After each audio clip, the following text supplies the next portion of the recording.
नमः संस्कृताय मित्रों।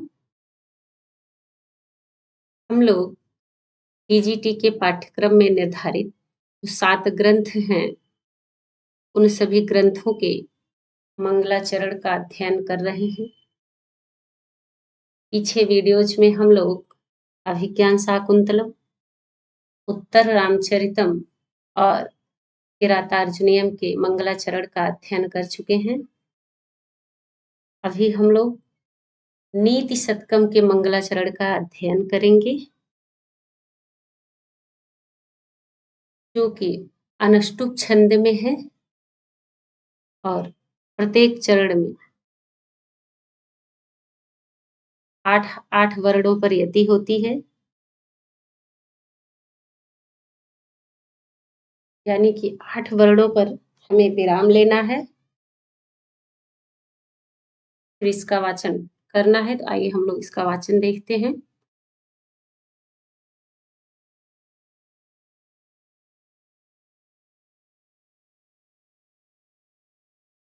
दिक्कालाद् अनवच्छिन्न अनंत चिन्मात्र मूर्तये अनंत चिन्मात्र मूर्तये स्वानुभूतेकमानाय नमः शान्ताय तेजसे नमः शान्ताय तेजसे।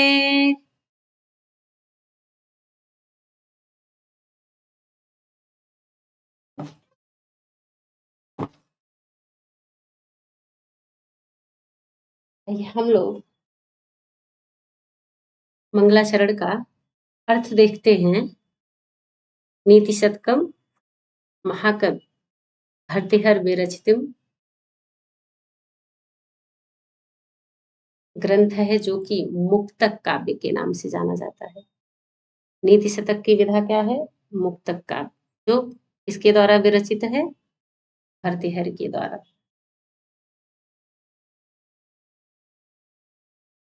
ये हम लोग देखते हैं, कह रहे हैं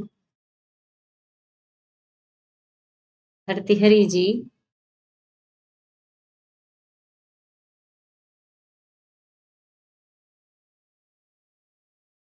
नमः,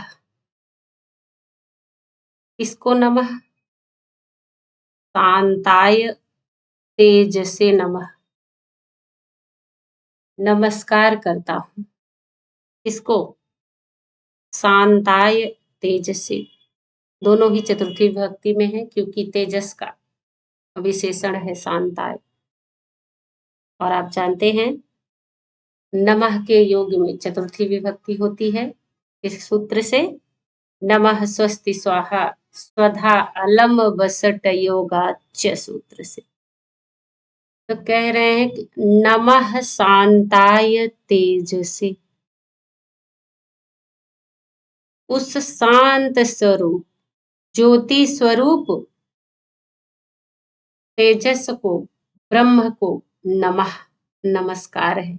इसको नमस्कार कर रहे हैं? शांताय तेजसे नमः, शांति स्वरूप, ज्योति स्वरूप, जो तेज है, जो ब्रह्मा है, उस ब्रह्म को नमस्कार है। और कह रहे हैं वह जो ब्रह्म है वह कैसा है, वह तेजस कैसा है? तो कह रहे हैं दिक् काल आदि अनवच्छिन्न, दिक् दिशाएं, तो कह रहे हैं जो सभी दिशाओं से, और कह रहे हैं जो काल है, प्रेजेंट पास्ट फ्यूचर, वर्तमान भूतकाल भविष्य काल, और सभी दिशाएं, और जो सभी काल हैं, समय हैं, कह रहे हैं उन दिशाएं और कालों से, काल आदि से अनवच्छिन्न, कह रहे जो अनवच्छिन्न है, यानी कि जो अपरिमेय है, जिसको मापा नहीं जा सकता, जिसको मापा नहीं जा सकता कि इस दिशा में ब्रह्म है या इस प्रेजेंट में ब्रह्म आएगा या फ्यूचर में ब्रह्म, यानी कि भविष्य में हमको ब्रह्म दिखेगा। ऐसा कुछ भी नहीं है। कह रहे हैं वह अपरिमेय है, ना वह किसी दिशा में है, ना वह किसी काल में है। कहे और अनंत है, यहाँ दीर्घ संधि हुई है, अवच्छिन्न अनंत, है ना। हाँ, तो कह रहे अवच्छिन्न है प्लस अनंत है। अनंत है वह ज्योति स्वरूप जो ब्रह्म है, कह रहे वह अनंत है, जिसका कोई अंत नहीं होता, वह क्या है, अनंत है। तो ब्रह्म का कोई भी अंत नहीं है। ईश्वर कहाँ नहीं है और कहाँ हो सकते हैं, यह कोई नहीं माप सकता, यह कोई नहीं जान सकता। वह अपरिमेय है, वह अपरिमेय है और मापने के योग्य नहीं है। और फिर कह रहे हैं चिन्ह मात्र मूर्तये। और क्या है, कह रहे हैं चिन्ह मात्र मूर्तये। चिन्ह मात्र जो ज्ञान मात्र, जो ज्ञान स्वरूप की मूर्ति है, जिसे आप सिर्फ अपने ज्ञान से ही जान सकते हैं, जो चैतन्य रूप विग्रह वाला है, जो सिर्फ अपनी चेतना से ही जिसको आप जान सकते हैं, सिर्फ वह ज्ञानमय है। और कह रहे हैं स्वानुभूति एक मानाय।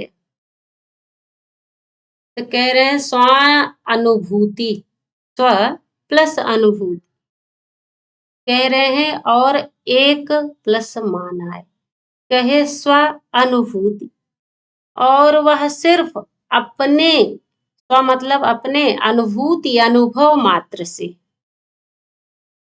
जानने योग्य हैं, ज्ञात होने वाले हैं, जिसे सिर्फ अपने अनुभव मात्र से ही जाना जा सकता है। कोई कितना भी बताए आप नहीं जान सकते हैं। आप सिर्फ उस ज्योति स्वरूप ब्रह्म को अपने मन की आंख से ही, अपने ज्ञान से ही, अपने चेतना से ही आप उसे अनुभव कर सकते हैं, आप उसे देख सकते हैं, आप उसे महसूस कर सकते हैं। कह रहे हैं ऐसे शांताय तेजसे को नमः। ऐसे शांति स्वरूप, तेज स्वरूप, ज्योति स्वरूप ब्रह्म को नमस्कार है, जो कैसा है, दिशा और काल आदि के द्वारा अपरिमेय है, जिसे मापा नहीं जा सकता है, ऐसे ब्रह्म को। और कहे जो अनंत है, जिसका कोई अंत नहीं है, वह जर्रे जर्रे हर जगह जो व्याप्त है, ऐसा, ऐसे ब्रह्म को।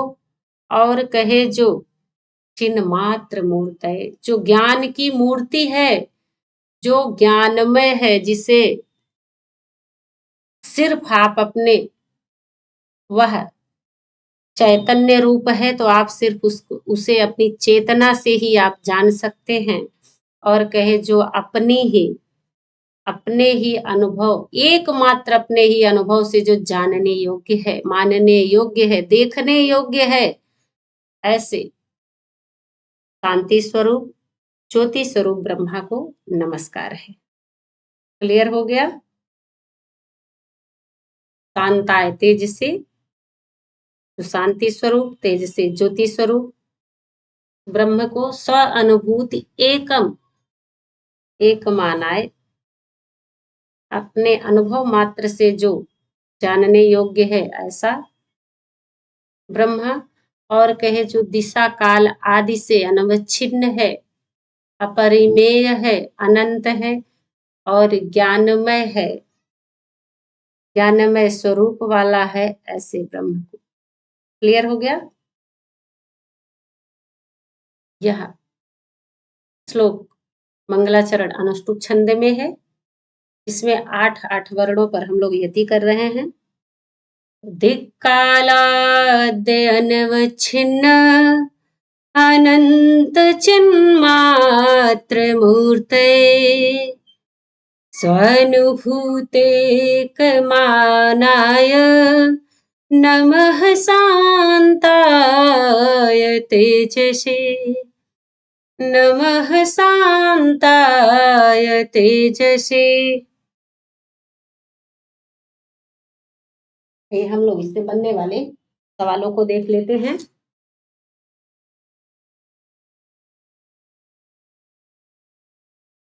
नीति शतक किस विधा में है भैया? मुक्तक का। तो आइए हम लोग देखते हैं इसमें मंगलाचरण क्या है।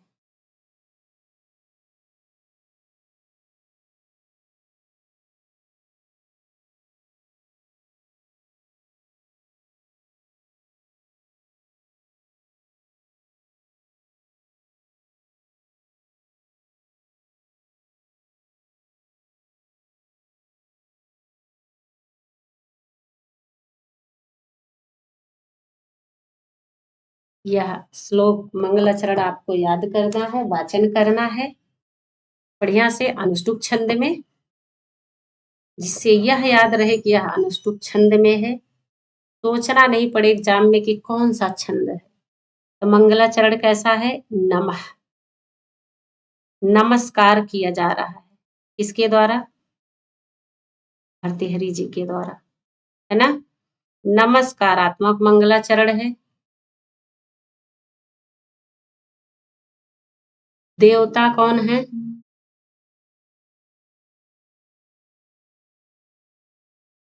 आपने अभी देखा है, ज्योति स्वरूप।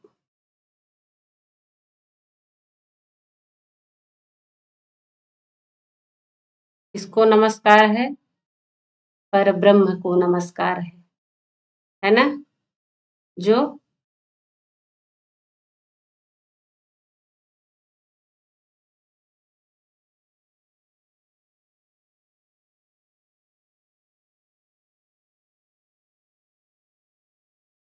कैसे हैं? ज्योति स्वरूप।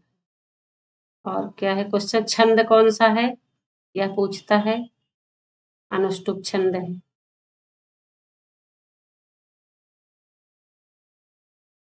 छंद अनुष्टुप छंद है।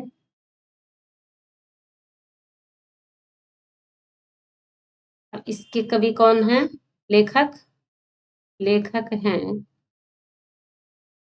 भर्तृहरि जी।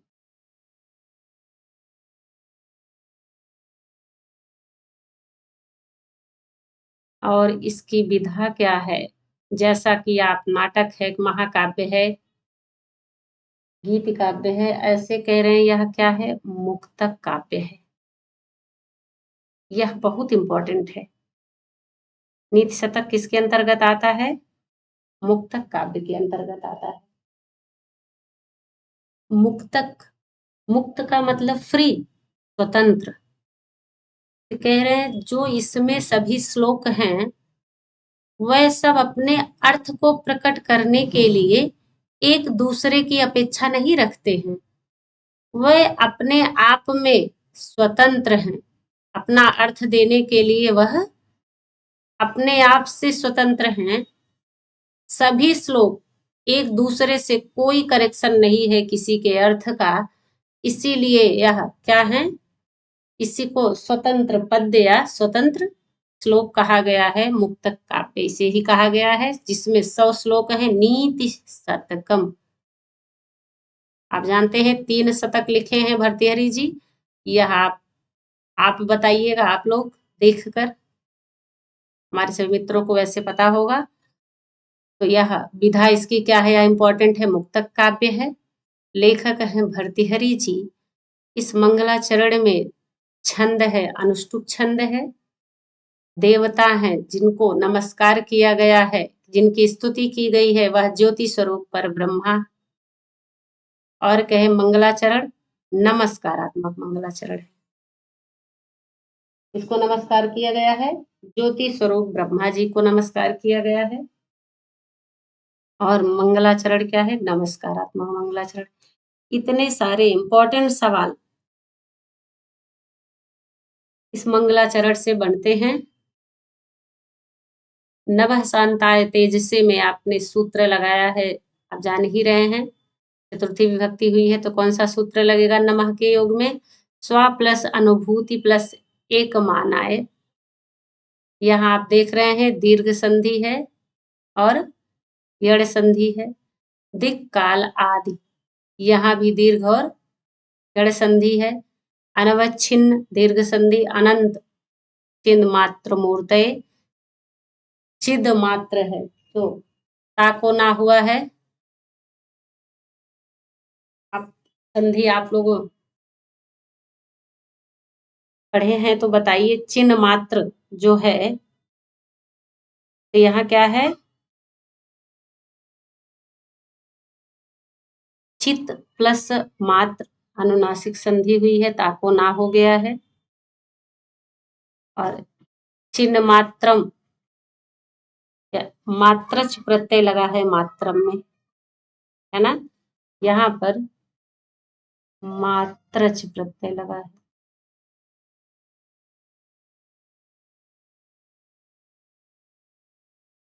यह है मात्रच प्रत्यय।